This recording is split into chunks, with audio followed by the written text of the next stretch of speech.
Good morning guys. So bali na gamit na natin yung 5 times speed ng DJI na Hyperlapse.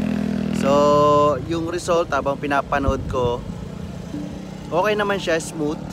Pero nakukulangan ako eh. So ngayon gamitin naman natin yung Hyperlapse ng Mimo apps na 10 times ang speed. So let's go.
Yo, what's up guys? So nakabalik na tayo ng bahay at nakita ko na yung output ng Hyperlapse times 10 ng speed ng DJI Mimo app. Pero babalik pa tayo bukas kasi meron pa tayong itetest na dalawa.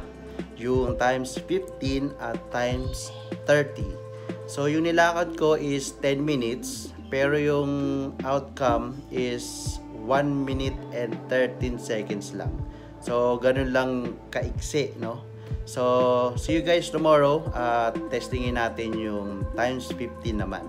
Pabalik tayo dun bukas. Bye!